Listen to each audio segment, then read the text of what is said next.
5वें पद के अंदर इब्रानियों का लिखने वाला 13वें अध्याय में कहता है कि तुम्हारा स्वभाव लोभ रहित हो और जो तुम्हारे पास है उसी में संतोष करो। आज के युग में शब्दों और भाषा के द्वारा किसी भी बाइबल की शिक्षा को इतनी आसानी से बदल लिया जाता है कि हमें लगता है कि नहीं हम लोभ नहीं कर रहे हैं, है ना। जैसे आजकल जो है वो ग्रीड, जो लोभ है, उसके लिए एक शब्द का इस्तेमाल किया जाने वाला है एम्बिशन, कि साहब हमारे बच्चों में बहुत एम्बिशन है अच्छा धन कमाने की, अच्छा जीवन जीने की। हाँ, जब वो लोग दूसरे बच्चों को, दूसरे लोगों को देखते हैं कि उनको बहुत अच्छी सैलरी मिलती है, इतने का पैकेज है, उनके घर में ये व्यवस्थाएं हैं, उनके पास 4 व्हीलर है, उनके पास AC लगे हैं घर के अंदर, तो हर मनुष्य की ये इच्छा होती है, विश्वासियों की भी होती है। तो इब्रानियों का लिखने वाला उनसे कह रहा है कि तुम्हारा जो स्वभाव है लोभ रहित हो। तो अगर आप सोसाइटी में जाते हो तो लोग आपको एनकरेज करते हैं कि भाई आप एम्बिशियस नहीं हो, आगे नहीं बढ़ना चाहते हो। लेकिन जब आप एम्बिशियस हो जाते हो तो उसके पीछे जो है वो आपकी लोभ की भावना नहीं होनी चाहिए कि आप ज़्यादा से ज़्यादा धन कमाओ, चाहे वो मेहनत से कमाया हो, किसी को धोखा दे के कराया जाओ, चाहे किसी को लूटपाट के किया जाए, या जो है वो पत्ते वगैरह जो जुआ वगैरह खेल के कमा लेते हैं उससे हो। ये चीज़ें लोभ को पैदा करती हैं। तो लेखक जो हैं इब्रानियों का वो कहते हैं कि तुम्हारा स्वभाव लोभ रहित हो और जो तुम्हारे पास है उसी में संतोष करो। जो मैं बात को आपको बता रहा हूं कि आजकल डेफिनेशन ही बदल दी है। बहुत सारे मसीह समाज के अंदर भी बहुत सारे प्रचारक ऐसे आ गए हैं जो आपको इस बात के लिए उत्साहित करते हैं और आपको बताते हैं, वो जीवन जीने के लिए उत्साहित करते हैं जो व्यवस्था के अनुसार था और जिन बातों का ओल्ड टेस्टामेंट के अंदर जो है वो परमेश्वर ने इस्राएली लोगों से कहा था। जब आपको वो लोग व्यवस्था विवरण 28वां अध्याय पढ़ के सुनाते हैं कि देखो परमेश्वर ये कहता है तुम धन्य है तू घर के अंदर, धन्य है तू बाहर, धन्य है तू खेत में, तू जहाँ हाथ डालेगा वहाँ तेरा भलाई होगा, मैं तेरे साथ रहूँगा, तेरे को धन भरूँगा, तू जो बिजनेस करेगा उसको चौगुना बढ़ाऊँगा। तो ये जो बातें कह कर के आपको ये शिक्षा दी जाती है, ये आपको बेसिकली आपके मसीही जीवन से डाइवर्ट करती है, वो आपको दूसरी ओर खींचती है और अनजाने में आपको ये सिखाया जाता है कि आपका परमेश्वर जो है आपको धन संपत्ति देने वाला परमेश्वर है, आपको सांसारिक जीवन के अंदर खूब आशीषित करने वाला है। ये सारी सांसारिक आशीषें हैं। और इब्रानियों का लिखने वाला तो कह रहा है कि तुम्हारे पास जो है ना, अरे उसी में संतोष करो। क्योंकि हम तो एक तरफ तो हम ये शिक्षा हमें दी जाती है, तुम तो परदेशी हो, तुम तो यहाँ थोड़े समय के हो, और दूसरी तरफ हमारे बहुत से पास्टर प्रचारक हमें ये कहते हैं कि धन तुम्हें परमेश्वर देना चाहता है, तो जितनी आवश्यकता है उसके अलावा अगर आपके पास धन आ जाता है तो वो तो फिर या तो आप सोना खरीद लेते हो, या आप जायदाद खरीद लेते हो, या आप बैंक में FDR बना लेते हो। तो परमेश्वर का कहने का है की तरफ से जो परमेश्वर देता है, अगर आपको परमेश्वर ने एक घर दिया है रहने के लिए तो ये परमेश्वर की ओर से आशीष है, उसी में रहो आप, है ना, जीवन भर। बहुत से लोगों के पास तो अपना घर नहीं होता है, वो तो किराए के मकान में भी रहते हैं, तो क्या वो संसार में जीवन नहीं भी व्यतीत करते? कई लोग तो पूरे जीवन उपरांत किराए के मकान में ही पैदा होते हैं, कि किराए के मकान में रहते हैं और किराए के मकान में उनकी मृत्यु हो जाती है।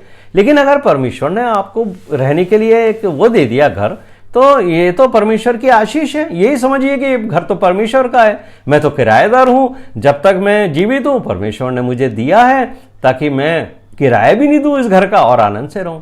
तो परमेश्वर का वचन जो है हमें ये सिखाता है कि हर चीज में हमें जो है संसार की विलासिता से दूर रहना है। और मैं जो बात ये कह रहा था कि आजकल जो भाषा बदल गई है, टर्मिनोलॉजी बदल गई है, बाइबल की शिक्षाओं को बहुत ही हल्का कर दिया है। जैसे मैं आपको कहूँ कि जैसे पाप है ना, लोग जब ये पढ़ते हैं कि बाइबल में कि तू पाप मत करना, पाप ये नहीं करना, ये चीज़ पाप है, तो लोगों ने उस आजकल बहुत सारे प्रचारक कहते हैं ये पाप नहीं है, ये मिस्टेक है, आपसे गलती हो गई। क्योंकि वो ये कहते हैं कि आपने एक बार आके अपने पापों की क्षमा मांग ली, उसके बाद तो आप पाप कभी करोगे ही नहीं। अब जो भी काम करोगे वो आपकी गलती कहलाएगी। परमेश्वर उसको गलती मानता है, परमेश्वर उसको पाप नहीं मानता। तो मेरे प्रिय भाइयों और बहनों, मैं इस शिक्षा के साथ सहमति नहीं रखता हूं। मैं आपको एक बात बहुत स्पष्ट करना चाहता हूं कि शैतान ने बहुत सारे ऐसे शब्दों का इस्तेमाल किया है जो आपको पाप करते रहने के लिए उत्साहित करते हैं। जैसे अगर आपने कोई गलत काम किया, पाप किया, और आप ये जानते हो कि बाइबल में ये बात पाप की श्रेणी का अंदर आती है, अनाज्ञाकारिता भी परमेश्वर की ओर से पाप ही है, तो आप क्या कहोगे? ये तो बाय मिस्टेक हो गया। आप उसको मिस्टेक समझोगे, है ना? मिस्टेक नहीं है, ये पाप है। और अगर आप इसको कहते हो कि ये गलती हो गई मेरे से, आप उसको पाप करके स्वीकार नहीं करते हो, या आप इसको मिस्टेक रखते हो, तो आप मेरी इस बात को हमेशा ध्यान रखना कि यीशु मसीह पापियों को बचाने के लिए संसार में आया। वो आपके पाप तो क्षमा करेगा, लेकिन अगर आप पाप को गलती समझते हो तो यीशु मसीह गलतियां मिटाने के लिए और गलतियों को क्षमा करने के लिए इस संसार में नहीं आया। बहुत से लोग कहते हैं, हे प्रभु, हम तो इंसान हैं, इस दुनिया में रहते हैं, गलतियां तो हमसे होती रहती है। गलतियों शब्द के आड़ में वो पाप करते रहते हैं और कहते हैं कि हम संसार में है ना, तो इसलिए हमसे गलतियां तो होती रहेंगी, लेकिन तो हमें माफ कर देना। नहीं, ऐसे लोगों को जो पाप को स्वीकार नहीं करते हैं, यीशु मसीह उनकी गलतियों को मिटाने इस संसार में नहीं आया। तो आप ये कभी मत सोचना कि आप गलतियों के लिए क्षमा मांगोगे और आपको पापों से क्षमा मिल जाएगी। यीशु मसीह पापियों के पापों को क्षमा करने के लिए आया। उसका लहू पापों से आपको क्षमा दिलाता है, आपके पापों को धोता है, आपकी गलतियों को नहीं। और आजकल एक और तरह की शिक्षा भी चल रही है, उसके लिए मैं आपको कहना चाहता हूं कि शैतान जो है वो आपको आज से आपका ध्यान हटाना चाहता है। इब्रानियों की पत्री में हमने पढ़ा था ना कि परमेश्वर कहता है, यदि आज तुम उसका शब्द सुनो तो अपने मनों को कठोर न करो। यानी परमेश्वर का वचन हमें ये बात उत्साहित करता है, आज का दिन परमेश्वर ने बनाया है, आज का दिन तुम्हारे जीवन में धन्य है, आज तुमसे परमेश्वर बात करना चाहता है। आज अगर तुम्हें वो आईना दिखाता है अपने वचन से कि तुम ये जानो कि तुम अपवित्र हो, तो उसको तुरंत ठीक करो। लेकिन आज की के अंदर बहुत सारे ऐसे शिक्षाएं दी जाती हैं, वो आपको आज में जीने नहीं देते, वो आपको आगे के भविष्यवाणियों के बारे में बताते हैं, वो आपको भविष्य दिखाते हैं कि देखो यीशु मसीह आएंगे हमें लेने के लिए। अच्छी बात है, वो गलत नहीं है, लेकिन आपको वो बार बार उधर ध्यान लेते हैं, जब वो आएंगे तो इतना अर्थक्वेक होगा, इतना तूफान होगा, आकाश की शक्तियां हिलाई जाएंगी और मुर्दे जिएंगे और ऐसी ऐसी घटनाएं होंगी, यरूशलेम में ये होगा। और जो यहूदियों के रब्बी हैं, उन्होंने अपनी किताबों में 5000 साल आगे की भविष्यवाणियां लिखी हैं। तो जो लोग आपको भविष्यवाणियों की ओर आपका पूरा ध्यान आकर्षित करते हैं, तो उनकी जो शिक्षा है वो बेसिकली शैतान की वो चाल है जिसको हर विश्वासी को समझना चाहिए कि जब आप ऐसे कार्यक्रमों में, ऐसी सभाओं में भाग लेते हैं जहां आपको सिर्फ भविष्यवाणियों के ऊपर आपका ध्यान बढ़ाया जाता है, वो ध्यान शैतान आपके ऊपर से हटाकर भविष्य की ओर ले जाता है, ताकि आज आपके अंदर जो पाप हैं, जो आप अपवित्र जीवन जी रहे हो, उससे आपका ध्यान हटा दिया जाए, ताकि आपको ये महसूस ही नहीं हो कि आपके अंदर कोई पाप है जिसकी आप क्षमा प्राप्त कर लो। और अगर आज के 10 साल, 5 साल, 3 साल या आज रात्रि को भी आपकी मृत्यु हो गई, तो वो जो भविष्यवाणियों की आपने सभा अटेंड करी, उससे आपको कोई फायदा नहीं हुआ, क्योंकि आपके अंदर जो है पाप है, पापों की तो क्षमा आपने मांगी नहीं, और आप भविष्य के बारे में सोचते रहे कि परमेश्वर आएगा, यीशु मसीह मुझे यहां ले जाएगा, ऐसा होगा, स्वर्गदूत आएंगे और हम तो उठा लिए जाएंगे, हम तो चले जाएंगे। लेकिन आपने अपने जीवन के पापों की क्षमा नहीं मांगी है, आप कैसे आपको यीशु मसीह लेके जाएगा? तो ये आपके विचारों को और आपके पापों से आपको भटकाने का एक नया तरीका है। तो ऐसे जो खतरनाक तरीके के प्रचारक हैं, जो आपको सिर्फ भविष्यवाणियों के ऊपर आपका ध्यान ले जाते हैं, वो उनसे आप सावधान हो जाओ, बच जाओ, क्योंकि परमेश्वर का वचन आपसे ये कहता है, आज का दिन तेरे लिए इंपॉर्टेंट है। आज तू मेरा वचन सुनता है तो अपने पापों से क्षमा मांग, कल जो है वो तुझे ये मौका नहीं मिलेगा।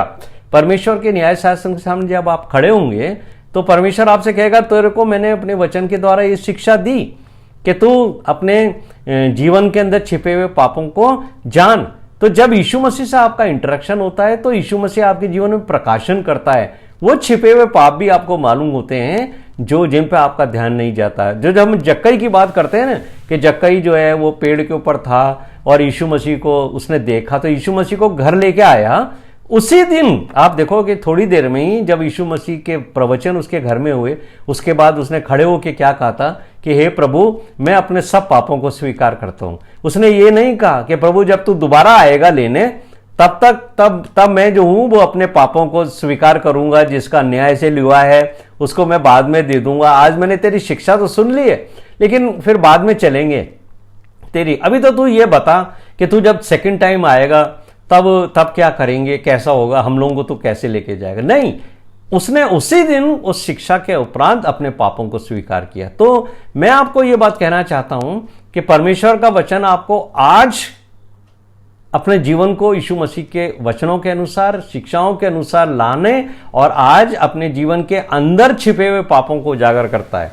कोई भी प्रचारक जो आपको आज से फ्यूचर में लेके जाता है वो बेसिकली शैतान की तरफ से काम करने वाला व्यक्ति है, उससे आप सावधान रहना। 5वें पद के अंदर जो बात इब्रानियों का लिखने वाला कहता है, जो तुम्हारे पास है उसी में संतोष करो। और पौलुस भी जो है फिलिपियों के 4 अध्याय के 11वें पद में यही शिक्षा देते हैं कि जिस दशा में मैं हूं उसी में मैं संतोष करता हूं। एक बार एक अरबपति थे जिनका नाम ब्रेनार्ड था। उनसे एक जो है न्यूज रिपोर्टर ने पूछा कि आपके पास इतना सारा धन है, एक धनवान व्यक्ति जो है वो कब संतोष पाएगा अपने जीवन के अंदर, कब उसको संतोष मिलता है, बताइए आप। तो उन्होंने ये बात कही कि अगर संतोष की बात करते हो कि एक धनवान व्यक्ति कब संतोष होगा, तो अगर उसको और कुछ मिलियंस रुपीस, कुछ अरबों लाखों करोड़ों रुपए और मिल जाए तो वो संतोष उसके जीवन में आ जाएगा। यानी उनके कहने का मतलब था कि आपके पास कितना भी धन हो, यदि आप लोभ में हो तो आपके हमेशा यही इच्छा रहती है कि मुझे और धन मिलता जाए, और धन के लोभ की कोई सीमा नहीं है। इसलिए वो ये कहते हैं 5वें पद में कि तुम्हारा स्वभाव लोभ रहित होना चाहिए, जो तुम्हारे पास है उसमें संतोष करो, क्योंकि परमेश्वर ने क्या कहा है, मैं ना तो कभी तुम्हें छोड़ूंगा और न तुम्हें कभी त्यागूंगा। तो यदि आपका विश्वास इस पद के ऊपर है कि ना तो परमेश्वर मुझे कभी छोड़ेगा और न मुझे त्यागेगा, और यीशु मसीह ने जो बात कही थी कि आकाश के पक्षियों को भी देखो, जो न तो वो खाते हैं न तो वो धन को इकट्ठा करते हैं, न वो अनाज को बोते हैं, न उन्होंने घर बनाए, लेकिन मैं उनको बारिश से भी बचाता हूँ, सर्दी से भी बचाता हूँ, उनको रहने के लिए घोंसले भी देता हूँ, उनको सुबह और शाम भोजन भी कराता हूँ। तो जब मैं उनको भोजन कराता हूँ तो मैं तुम्हें क्यों नहीं कराऊंगा। तो मेरे प्रिय भाइयों और बहनों, ये वो शिक्षाएं हैं जो इब्रानियों का लिखने वाला उन विश्वासियों को दे रहा है जो अभी अभी नए नए विश्वास में आए हैं। और ये शिक्षाएं मेरे और आपके ऊपर भी, जो हो सकता है कि बचपन से मसीह परिवार में पैदा हुए हों या किसी दूसरे धर्म से यीशु मसीह के पीछे चलने वाले हों, उनके लिए ये विश्वास अगर मजबूत है कि मेरा परमेश्वर ना तो मुझे कभी छोड़ेगा और न मुझे त्यागेगा, तो ऐसे व्यक्ति का जीवन जो है लोभ रहित जीवन होगा, और जो उसके पास है उसी में वो संतोष करेगा, क्योंकि उसको आनंद परमेश्वर के वचन और उसकी बातों में आएगा, उन लोगों में आएगा जो परमेश्वर के वचन की बातें करते हैं, ना कि उन लोगों में आएगा या उन बातों में आएगा जो संसारिक हैं। तो परमेश्वर का वचन जो है, जो ये प्रॉमिस है, और जो ओल्ड टेस्टमेंट में भी दिया गया है, न्यू टेस्टमेंट में भी दिया गया है, और ये एश्योरेंस आपके व्यवस्था में 31:6 में भी दिया गया है। तो ये एश्योरेंस है कि ना तो मैं तुम्हें त्यागूंगा न छोड़ूंगा, लेकिन ये लालची लोगों के लिए नहीं है, ग्रीडी लोगों को ये एश्योरेंस नहीं है, क्योंकि उनके मन में हमेशा